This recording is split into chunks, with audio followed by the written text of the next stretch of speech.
Hey guys, this is Joe from Startuprad.io. Are you self-employed or running a small business? With Tide's free business account, you can manage invoices, track expenses, and prep for taxes, all in one place.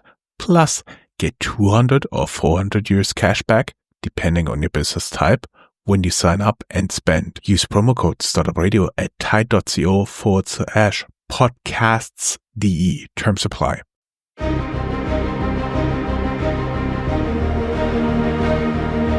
Welcome to Startuprad.io, your podcast and YouTube blog covering the German startup scene with news, interviews, and live events.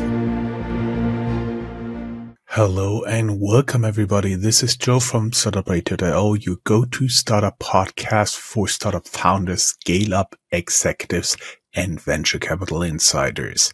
In today's episode, we dive into the power of strategic storytelling for startup growth with our guest, Ehud Dror, founder of Tailoring Your Story.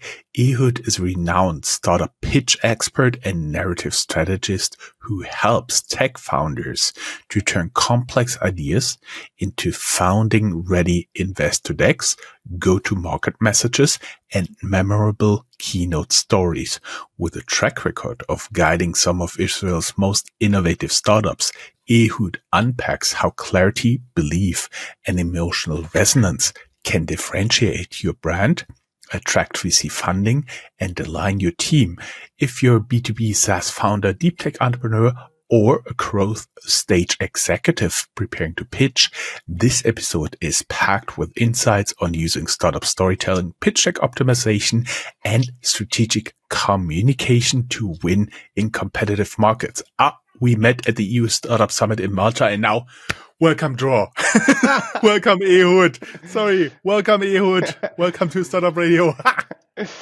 Hi. Very excited to be here. It is my pleasure. Let us dive in straight with narrative and strategic communications.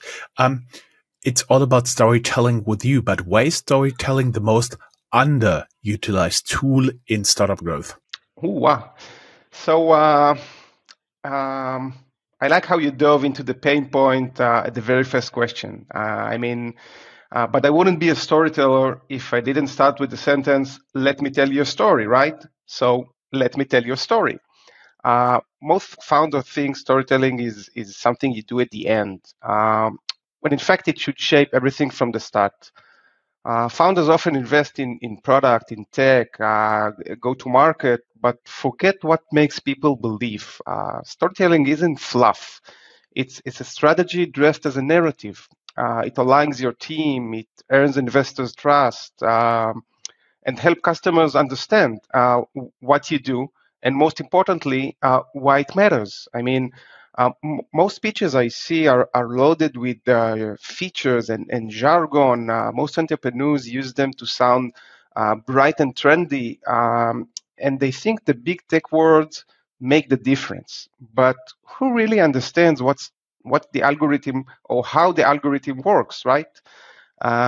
Investors and partners Actually, have to tell you, Ehud, what is really interesting is the longer I do this, the more I can really feel you, for the very simple reason you go on the website or you listen to a presentation of one of the founders and he drones on for like 20 minutes. And at the end you think, what the hell are you guys actually doing? Yeah. Right? That is a point you're trying to make. And I've seen so often. Yeah. So basically the algorithm, no one understands how it works, include investors. So you can feel free to let that part go. So investors and partners are at the end of the day seeking clarity, vision, conviction. Okay, a great story delivers all three.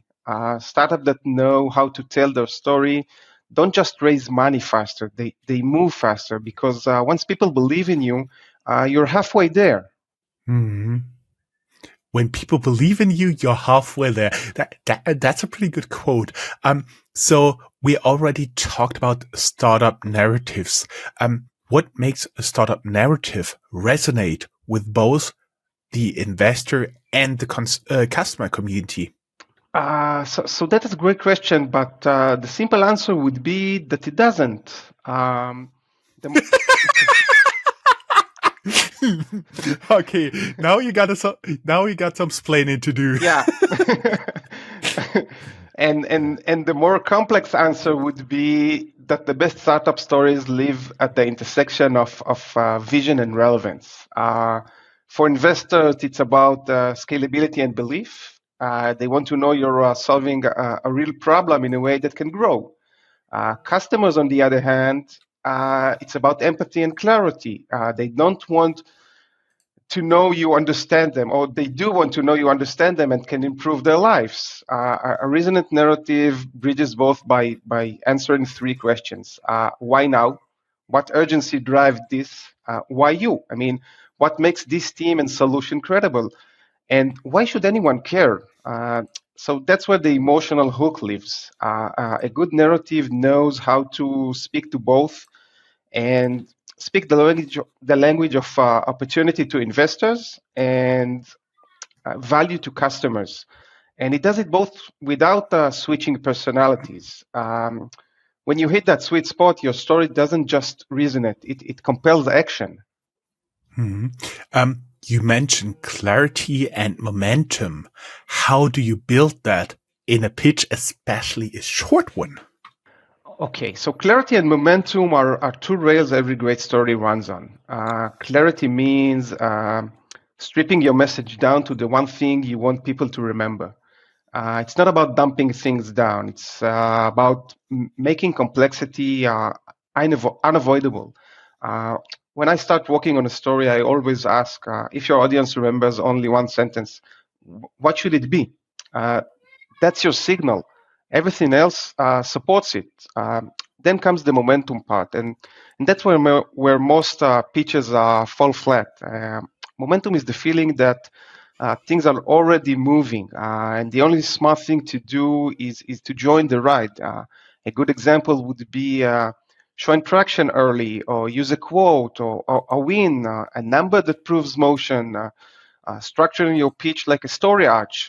Don't just inform people, escalate, end with a vision.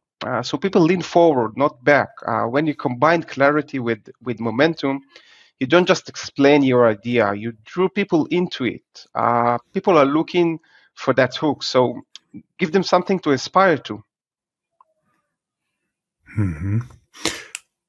Can you walk us through? I've seen some examples when preparing for this interview. Can you walk us through how you turned quantum computing into a story about speed? Because many people talk about quantum computing. Yeah, they're small things and they do something. That is not really a story, isn't it? Yeah, absolutely. So that's an excellent example of taking a complex message and simplifying it. One of my clients, a partner at a VC firm, asked how to explain quantum computing to non-technical audience. So instead of starting with definitions, I reframed the whole concept with one word: speed. I open with Usain Bolt's 9.58 second world record. This is something everyone instantly relates to and understand and get. And then I position quantum computing as the next leap in computer processing power. Not just faster, but a new kind of speed. And to get the full picture or to bring it to life, I used metaphors like the flash. Again, not to explain physics, but to paint a picture of limitless potential. We showed how this new kind of acceleration could transform fields like medicine, cybersecurity, and finance. So basically, what we did is we swapped equations for metaphors, confusion for clarity, and abstraction for emotional resonance. So once we planned that the right association, the rest was given. Mm-hmm. Mm-hmm. I was wondering, what's your take on why so many pitch deck fails to convert? Is it just you pitching the wrong VC, you pitching the wrong vertical, the wrong stage, or is it simply the story fails? Okay, so as long as it's just both of us on this conversation, let me tell you a secret. Most PJs, Just you and me and 50,000 listeners. yeah. Okay, go ahead. So let me tell you a secret. Most PJs fail not because the idea is bad. I mean, some ideas are not worth mentioning, but the majority fails because the story is broken. A good deck transforms the way people feel about your opportunity. The problem is that founders are often too close to the product. They try to explain everything, features, deck, milestones, and in the process, they bury the one thing investor needs, the belief. A pitch deck isn't a data dump. There is a considerable difference between dumping data, even if it's good one, and telling a story. Telling a story is a belief building tool, after all. You're not just pitching your solution.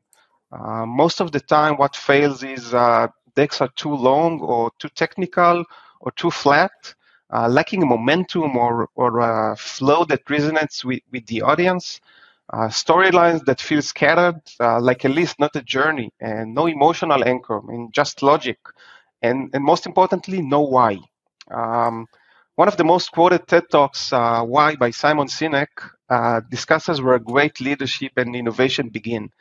Sinek explains that people don't buy what you do, they buy why you do it. The most successful leaders inspired by communication from the inside out. I mean, starting with the purpose, then how, then what.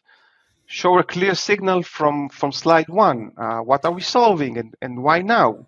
A founder who gets the market, not just the tech, and the structure that builds confidence slide by slide. This is the way to do it. Mm-hmm. Mm-hmm. I totally know what you mean.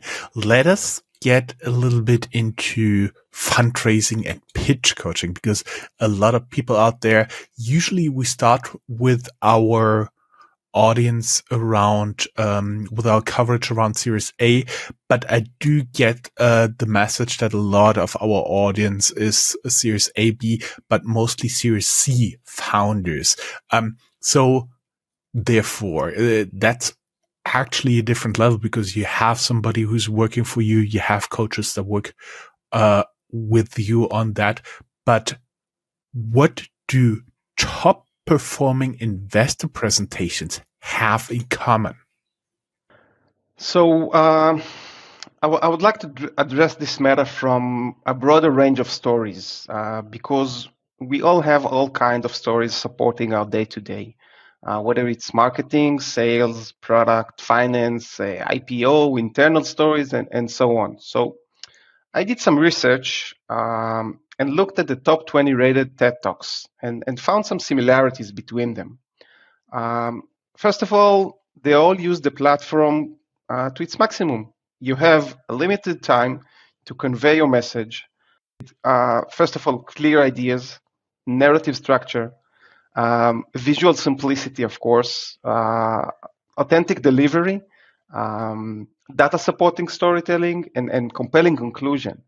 In his TED Talk, How to Avoid Death by PowerPoint, David J.P. Phillips emphasized the importance of designing a presentation that aligns with our brain cognitive capabilities. He advocates simplicity by focusing on one message per slide, minimizing text, and utilizing visual to enhance understanding, creating more engaging and effective presentation. A great example would be Al Gore, that effectively conveyed complex climate data through an impactful visual in his An Inconvenient True presentation. I think everybody remembers him for this lift he was on, right? Yeah. Yeah, absolutely. Another great example would be Steve Jobs in his Mm-hmm. iPhone launch, concluded with the iconic phrase, one Mm-hmm. more thing, introducing a surprise element that left a lasting impression. And there are many more examples of great stories that can maximize the audience attention by following all these Mm-hmm. fundamentals. Mm-hmm. Can you describe a moment when a storytelling shift led to funding success? Well, I'll answer that with a story, but not from a startup point of view, but from recent events that can teach us how a great story is formed. Um, Yuval Rafael, Israeli representative for Eurovision 2025, which was held a few weeks ago, didn't win the audience favor with the 13 douze pois and second place overall just because of the music. I mean, she's a great singer, no doubt, but if we go deep, we will find an unbelievable story. To those of you who don't know her story, she's a survivor from the Nova Festival on October 7th after playing tag for hours until she was rescued. And she captured hearts and global attention because her performance carried something deeper, a story of identity, intensity, if you'd like, and unapologetic authenticity. This is something you can't fake. I mean, she wasn't just singing a song, she was telling a story of resilience, of self expression, of belonging. And that emotional clarity is exactly what changes the game in startup storytelling too. If you can build that in your pitch, the rest will follow. Hmm. I was just checking on eBay while you were talking. With this Nova Festival, we got into very tough content. I was just checking such a scissor lift as Al Gore used it should be worth for you a few thousand euros. So I would not recommend it to use it for your next presentation, especially if you do air travel. Um, okay. Um, keeping a little bit to our fundraising and pitch coaching, how can a founder translate his or her belief into deck or keynote? So, referring back to Simon Sinek TED Talk, the most essential belief tool is start with why. And the answer can't be because I want to change the world or to make money or like every beauty queen wants to stop world hunger. You know this? That's definitely possible. Or world peace. Or world peace, right? So, because all these things are too vague, too universal, and too emotionally hollow at the end of the day, it doesn't create the resonance because anyone can say it, and many do. So it's like saying, I want to be happy. Okay, it's true, but it's not specific, earned, or anchored in personal insight. So I often use the Pixar story spine. It's used to craft emotionally compelling, clear, and memorable narratives. And it works just as well for startups as it does for animated films.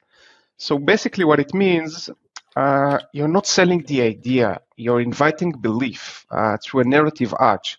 You go from the personal spark or your personal spark to problem, to solution, to vision.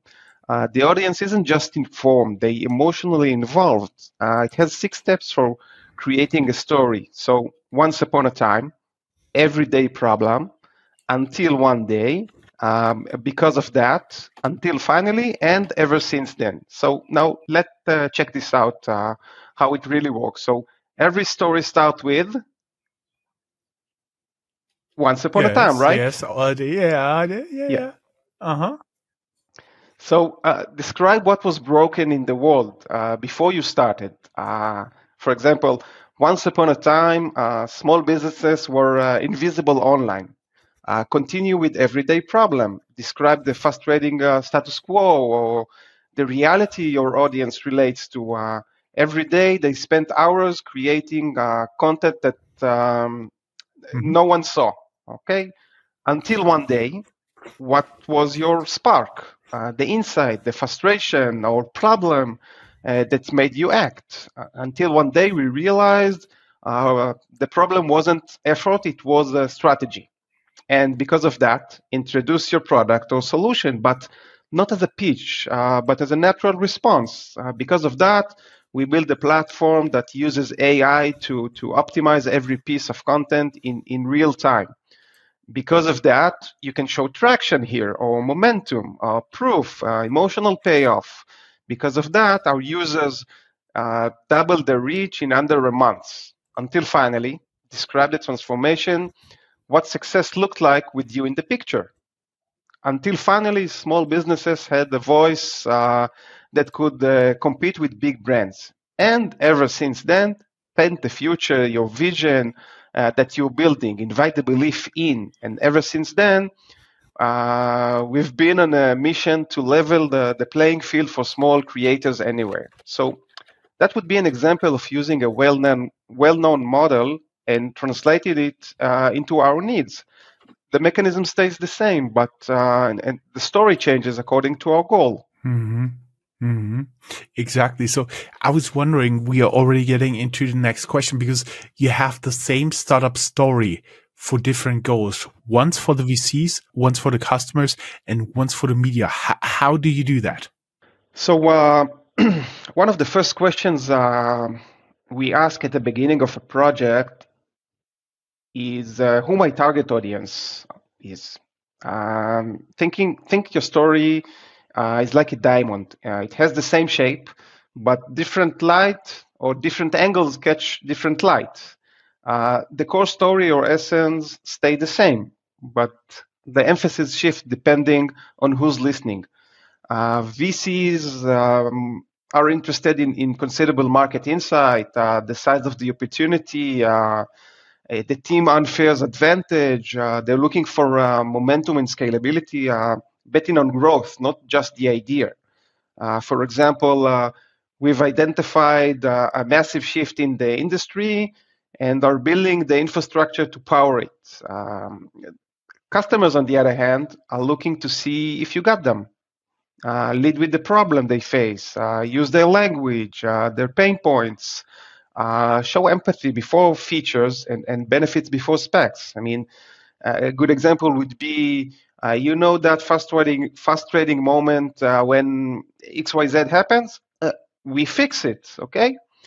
Media looking for a story worth telling or a breaking news. You can lead with a hook, a surprising stat, a bold claim, if you would like, a human moment, position the startup in a culture or industry trend. Something like, in a world flooded with AI hype, this team quietly built a tool that helps humans think better. So remember the diamond, it has the same shape, but different angles catch different light. Hmm. Understood. Um, we get a little bit deeper now into psychology and emotional leverage because storytelling actually appears to emotions, to psychology. That's the way it works. What role does this emotional resonance play in high stakes communication? So emotional resonance is the difference between being heard and being remembered. A perfect example of this is Martin Luther King's "I Have a Dream" speech.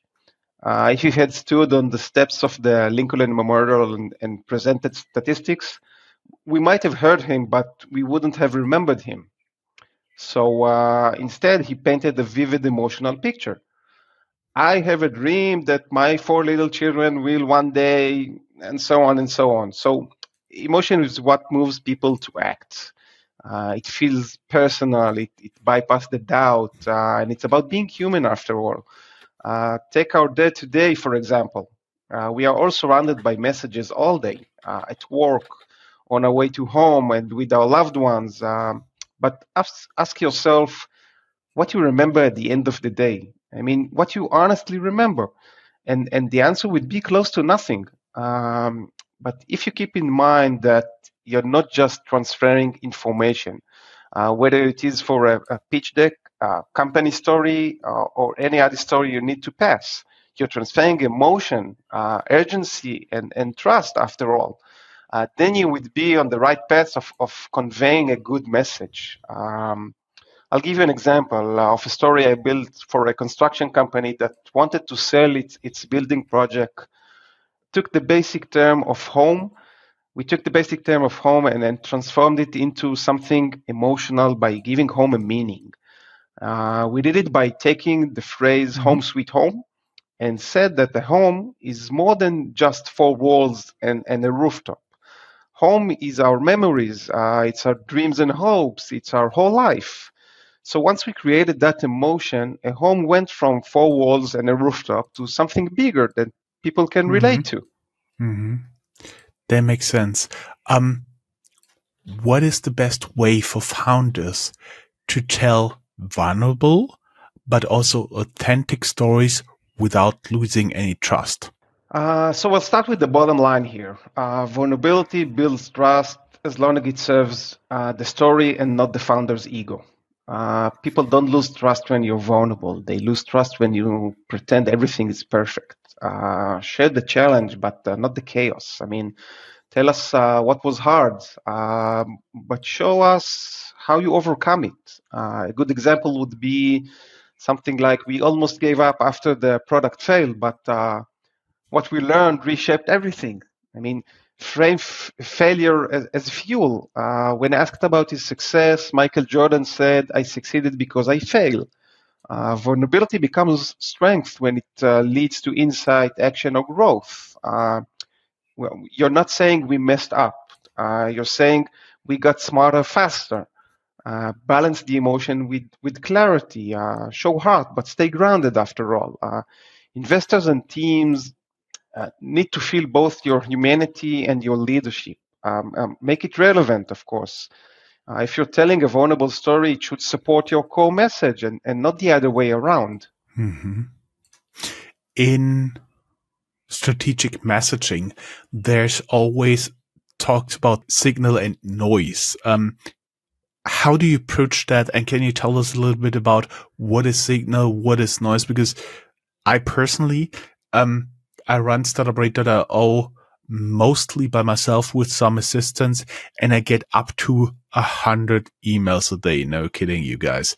And the question is, how would you, for example, stick out from all this noise that surrounds me that I get your message? So, as you said, first let's remember what signal is and what noise is. Signal is what truly matters. Noise is all the rest. As simple as that. But the hardest part of strategic messaging is deciding what not to say. I mean, in every founder story, there's a ton of noise, feature, metrics, buzzword, even good intentions. Remember the quantum computing story? It had the potential of being a flop using buzzwords. Founders tend to use the everything is important method. But comes to think about it, if everything is important, nothing stands out. That's where the signal comes in.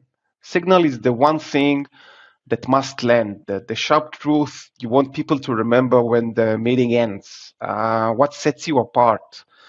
From my experience working with hundreds of companies, this is the most challenging part and the heart of every process of creating a winning story. It requires some skill, a broad understanding, and the ability to listen. My approach is to zoom out before you zoom in. Always look at the big picture. Using the one slide test. So once you find it, the rest will eliminate what's nice to say. Test each slide to see how it fits the overall flow and whether he creates the momentum you are seeking. All of these create the differentiation between a signal and noise. I see. So, noise is what does not matter and signal is what matters. I think I'll keep that in mind for future communications. Guys, we will be back after a short ad break. Quick break brought to you by Tide. If you're self-employed or running a small business, you know how messy finances can get. That's where Tide comes in. Their free business account helps you to stay on top of it all. Invoicing, expenses, and even smart tax tools streamlined in one place. And here's the best part. Get 200 euros cash back when you spend 500 euros as a sole trader or 400 euros cash back after spending 1,000 euros as a registered business. Just sign up at tide.co/podcastce and enter the promo code Startupradio at checkout. Hey guys, welcome back with Ehud as my guest here. We are talking about storytelling and communications. And we already talked about there is a lot of complexity in startups. Talked about simplifying a complex story. Can you walk us through your framework for explaining, for example, deep tech to non-technical stakeholders? Okay, so explaining deep tech to non-technical stakeholder, whether it's investors, partner, or end user, is tricky because the tech is the easy way to go, and most of the time they found a safe place. In order to avoid that, we need to keep it simple, as you said. Use analogs that support your message by creating imagery. Usain Bolt, the Flash, quantum computing. Avoid the jargon. Remember, no one understands the algorithm, so remember that. And it's not that important at that stage of the presentation, the um, the jargon, because people tend to use it in order to sound smart. Okay, so avoid it. Just put it aside. Show the journey, not the code. I mean, you need to map the user or business flow, not the algorithm. Use images to demonstrate what you mean. We call it visual storytelling. So today we use AI tools to create any image we want to to convey a precise message. Understand what your target audience is looking for and try to give it to them. Learn from the competition, obviously. I mean, see what they say. You might know how to say it better or differently. And please keep it simple. I mean, keep in mind that your message needs to be understood by an 8-year-old. If an 8-year-old can understand your message, so you're on the right way.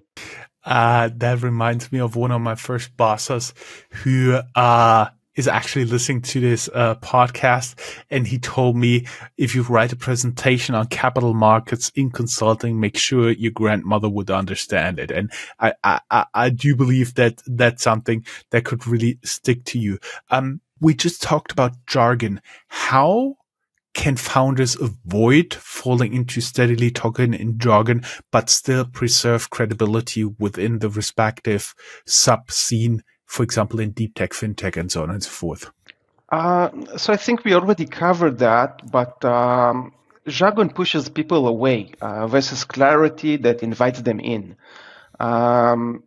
We keep the credibility, but wrapped it in a story everyone can relate to and understand at the end of the day. In your case, it was your grandmother. In my case, it was my 8-year-old son. Yes, that works. Are there certain elements that are essential when pitching highly complex, highly technical products for highly complex content? Yeah, so most of the time, the more highly tech, the more complex the message is. When you pitch something highly technical, such as quantum computing or AI, the elements of the story are the same in every story. But remember that the tech, at the end of the day, doesn't close the deal. The story does. It goes back to clarity, simplicity, and using plain language. You don't have to hide the tech, obviously, but you must translate it. Focus on the problem, not the product. For example, we are solving a $1 billion problem in supply chain trust, not just building a better blockchain, because blockchain is abstract, but supply chain, everyone understands. Technical doesn't mean boring, and technical doesn't always mean it's the signal. If it serves you right, so absolutely use it. But if not, let's try to find out what your advantage is. The one thing that you do that nobody else does. Let's go a little bit into go-to-market and growth. As I said, we do have different audiences here, different stages of entrepreneurs. Do you have any narrative strategies that work best during different stages, like early stage, Series A, scale up? Is there a difference? Yeah, absolutely, there is a difference. So our name is Tailoring Your Story because we don't have a one-size-fits-all policy. As you said, different fundraising stages demand different narratives, strategies. Uh, because the audience mindset and what they are betting on, it evolves all the time. For example, pre-seed or seed, we usually sell the founder or the insight and the belief, because this is the leg we can stand on. Series A shifts from belief to traction, show that the story is starting to come true. Scale up, we will position ourselves as category leaders, owning the narrative. We approach every story according to its goal, target audience, and main message we want to convey. Mm-hmm. Mm-hmm. That makes sense. So in different growth stages, you do have different stories to tell. And how can a clear story accelerate your go-to-market strategy or product market fit? Clear story can massively become a fundamental way into the go-to-market and strengthen it, but not to replace it. It might help execute and support it better, because when your story is sharp, everyone from product to sales to investors understand what you're building, who is it for, and why it matters now. It sharpens your customer lens. It arms your sales and marketing teams. It reduces friction in the funnel. People will convert faster. A clear story doesn't just tell the world what you're doing. It tells your company and employees where to aim and how to move faster and achieve your goal. Hmm. We've talked about positive parts of the story, but is there a common mistake, a common storytelling mistake that kills startup momentum? Absolutely. So the first mistake would be not doing all the things we talked about so far. But a company story is like a living creature. It needs to be updated and examined all the time. Momentum in storytelling isn't about speed. It's clarity. It's tension and the reason to keep going. A powerful example is the opening of the first Harry Potter book. When J.K. Rowling doesn't rush through action or overwhelmed with the magical details. I mean, she builds the momentum and tension. Momentum by creating clarity. A seamlessly ordinary boy living under the stairs. And then comes the tension.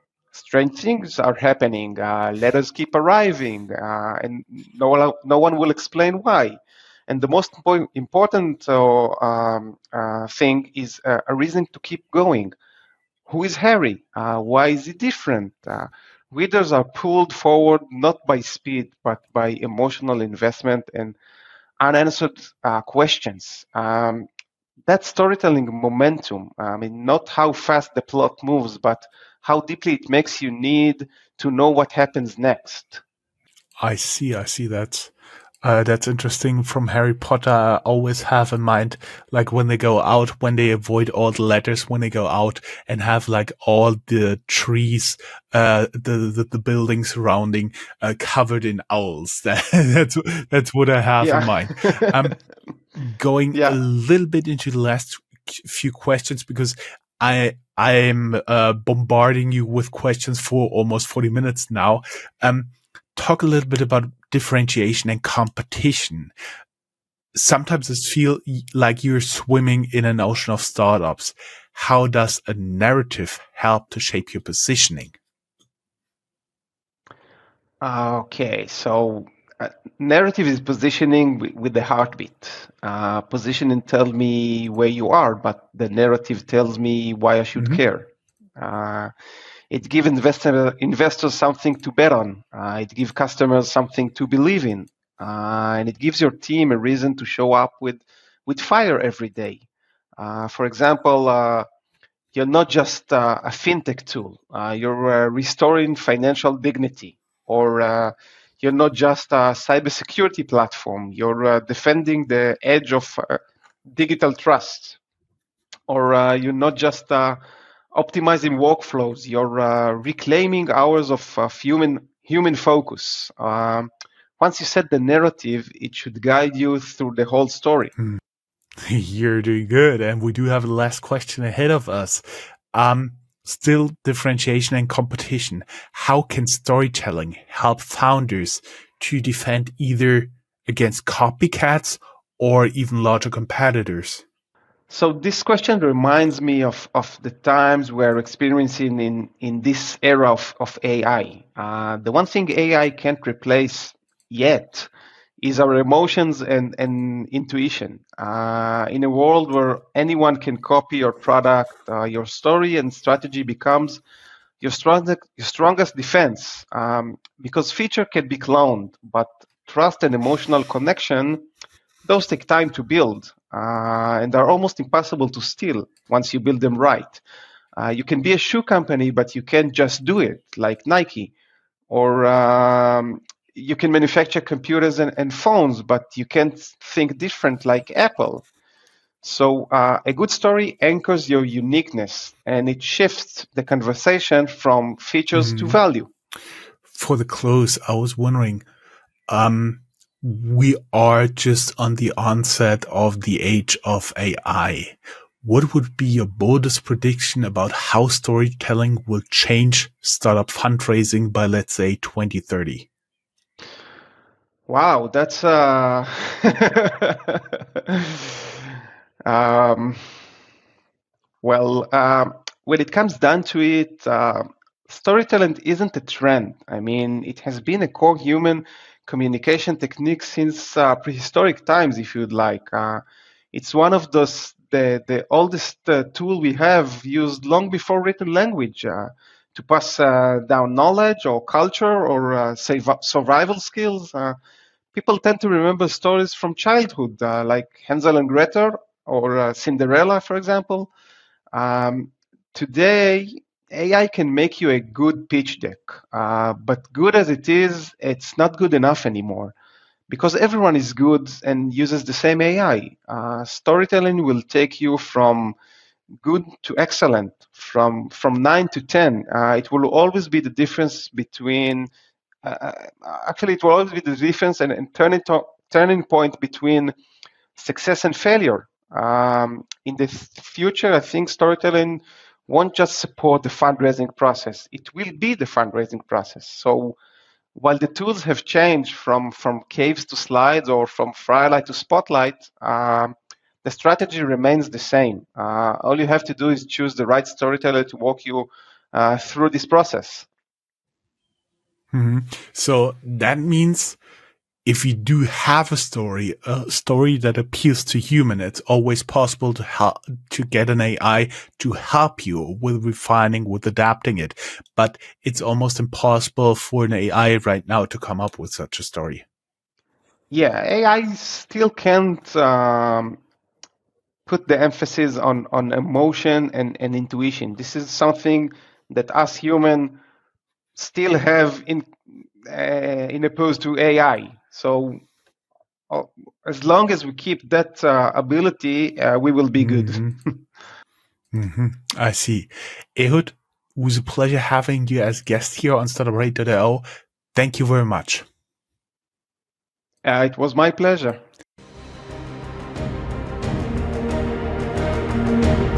That's all, folks.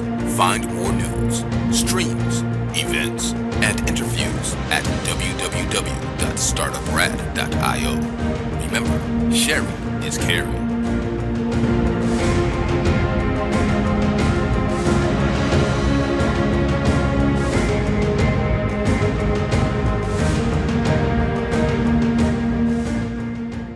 Ready to level up your business finances?